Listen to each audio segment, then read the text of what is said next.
पर राहुल जी की सदस्यता का जाना या उनकी सदस्यता का वापस आना ये राजनीतिक विषय कभी रहा ही नहीं कि हाजीपुर हो, जमुई हो, ये लोक जनशक्ति पार्टी रामविलास ही यहाँ से चुनाव लड़े।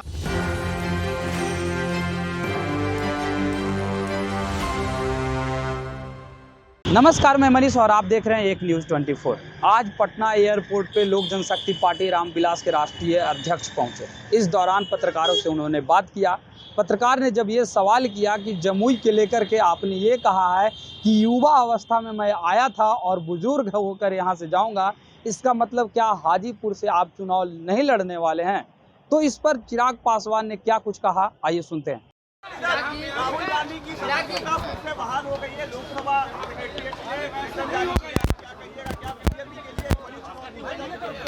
कोई चुनौती नहीं है और ये भले जितना प्रयास जा रहा है इसको राजनीतिक विषय बनाने का, पर राहुल जी की सदस्यता का जाना या उनकी सदस्यता का वापस आना ये राजनीतिक विषय कभी रहा ही नहीं है। ये पूर्णतः न्यायिक प्रक्रिया का एक हिस्सा था। जब उनको सज़ा हुई वो भी न्यायिक प्रक्रिया के आधार पर उनको सज़ा दी गई।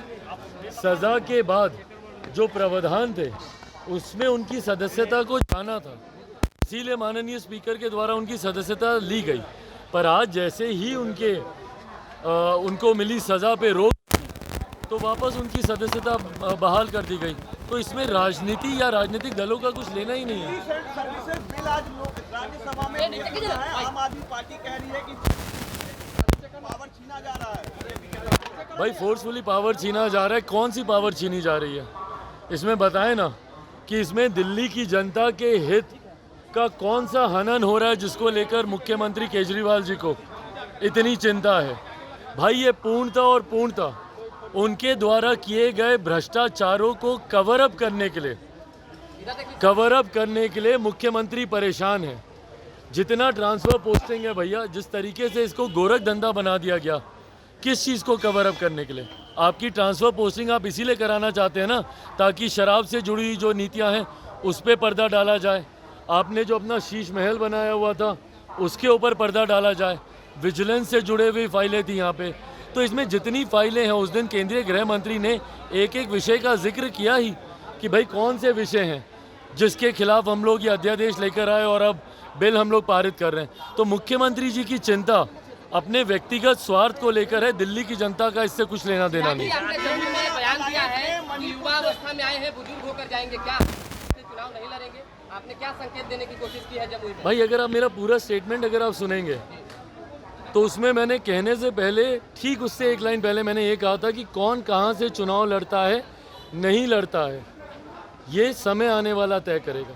और समय तय करेगा मतलब गठबंधन के भीतर तय होगा, पार्टी तय करेगी। एक बात तो पूरी तरीके से तय है। अगर आप इसका कोई दूसरा तात्पर्य निकाल रहे हैं तो मैं पुनः इसको ब्लैक एंड वाइट लाइनों में मैं बता देता हूँ कि लोक जनशक्ति पार्टी रामविलास लोकसभा की 6 सीटें जो हम लोगों ने लड़ी थी वो तमाम 6 सीटें हम लोग लड़ेंगे, जिसमें हाजीपुर भी है, जिसमें जमुई भी है। बट कौन सा प्रत्याशी कहाँ से चुनाव लड़ेगा ये पार्टी का संसदीय बोर्ड सही समय पर तय करेगा। हाजीपुर से कौन चुनाव लड़ रहा है, जमुई से कौन चुनाव लड़ रहा है। और जहाँ तक आपने बात की मेरे उस बयान की, भाई हाजीपुर से मेरा पिछले 8-9 सालों से नाता रहा है, जमुई से मेरा पिछले 8-9 सालों से नाता रहा है, हाजीपुर से मेरा संबंध बचपन से रहा है। जहाँ एक तरफ मैं पुत्र की भूमिका में हूँ, अपने नेता के जाने के बाद उनके अधूरे कार्यों को पूरा करना मेरी जिम्मेदारी बनती है, वहीं मेरी कर्म भूमि जमुई रहा है। जमुई लोकसभा का ध्यान रखना ये भी मेरी जिम्मेदारी है। तो ये बात मैं हर बार मैं जमुई के लोगों को कहता हूँ कि भाई मैं युवा अवस्था में आया था और बुज़ुर्ग बनकर ही यहाँ से मैं जाना चाहता हूँ। बट वो बुज़ुर्ग सिर्फ सांसद के तौर पर हो, भाई जमुई की जनता ने मुझे एक बेटे के तौर पर भी अपनाया, भाई के तौर पर भी अपनाया। तो ये राजनीतिक दृष्टि से दिया हुआ ये बयान नहीं था। मेरे जो व्यक्तिगत संबंध जमुई के लोगों से हैं, बट अगर कहीं इसका तात्पर्य ये निकाला जा रहा है, क्योंकि कुछ जगह कुछ विश्लेषणों में मैंने ये सुना कि सरेंडर कर दिया, ये हो गया, वो हो गया। भाई मैं इन बातों को विवादित नहीं करना चाहता, क्योंकि गठबंधन के भीतर वाली बातें हैं और गठबंधन में तय होने के बाद सही समय पर इसको सार्वजनिक किया जाएगा। बट हाँ, ये भी उतना ही तय है कि हाजीपुर हो, जमुई हो, ये लोक जनशक्ति पार्टी रामविलास ही यहाँ से चुनाव लड़ेगी। तो आपने सुना चिराग पासवान सीधे तौर पे ये कहते हुए नजर आ रहे हैं कि कभी भी आप पूरे लाइन को सुनिएगा तो आपको ये समझ में आ जाएगा कि कतई मैंने ये नहीं कहा कि मैं हाजीपुर छोड़ रहा हूँ या हाजीपुर से चुनाव नहीं लड़ूंगा। मैंने 2014 में गठबंधन से, एनडीए गठबंधन से 6 सीटें प्राप्त की थी और 6 सीट पर लोजपा फिर से चुनाव लड़ेगी, लेकिन ये हमारी संसदीय बोर्ड तय करेगी कि हाजीपुर से किसे चुनाव लड़ना है। इस तरह के तमाम अपडेट के लिए देखते रहें एक न्यूज़ 24। कैमरामैन पिंटू के साथ मैं मनीष, पटना।